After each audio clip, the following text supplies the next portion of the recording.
खरसाङ खण्ड अन्तर्गत मकैबारी चिया बगानको तल्लो क्षेत्रका प्राय 5 वटा गाउँले प्रयोग गर्ने खरसाङ टिभी टावर मुन्तिरको पानीको मुहान गत केही दिन अघि केही उपद्रवीहरूले भत्काइदिएपछि हाल गाउँलेहरूलाई निकै असुविधामा पारेको छ।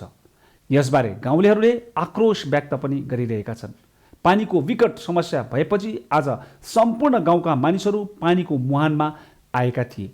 त्यहाँ आएर भत्काइएको पानीको मुहान मर्मती गरे।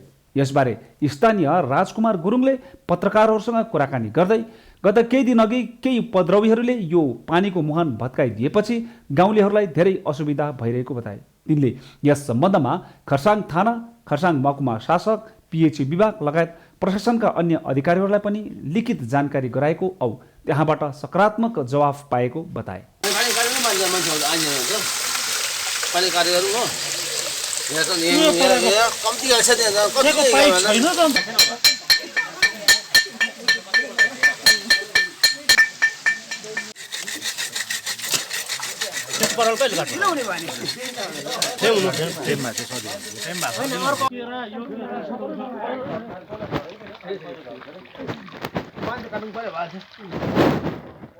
हजुर यो सरकारी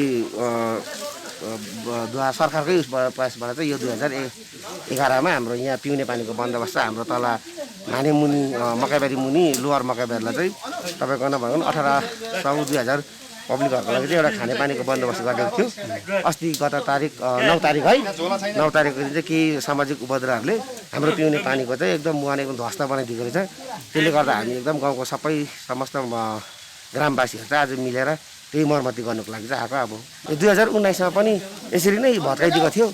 त्यतिखेर पनि हामी सम्पूर्ण ग्रामवासी नै यसरी आएर आफ्नै तरिकाले यसरी मर्मती गरेको थिए। त्यस पश्चात अहिलेसम्म त यो सब घटनाहरू भएको थिएन। आज फेरि 3-4 वर्ष बादमा फेरि यस्तो घटना दोहोरियो यहाँनिर। हामीले यो घटनाबारे चाहिँ एउटा साधारण है जिडी पुलिस प्रशासन लगाएको छु र त्यसको कपी बिडिओ र एसडिओलाई बुझाएको छु र पिएचई अफिसलाई पनि यसको जानकारी दिएको छु।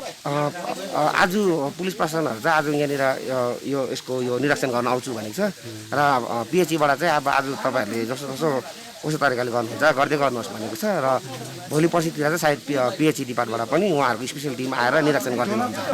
गाउँवासीको पक्षबाट चाहिँ अब हामी के भन्छौँ भन्दाखेरि 2019 मा चाहिँ यो यस्तो घटनाहरू हुँदाखेरि चाहिँ त्यतिखेर चाहिँ मालिक यो जमिनको मालिकले चाहिँ भन्नुभएको थियो कि त्यतिखेरको एउटा पोलिटिकल एउटा सबै हामी एक हुँदाखेरि चाहिँ उहाँलाई नोकरी दिन्छु भनेर चाहिँ आश्वासन दिनुभएको थियो अरे होइन।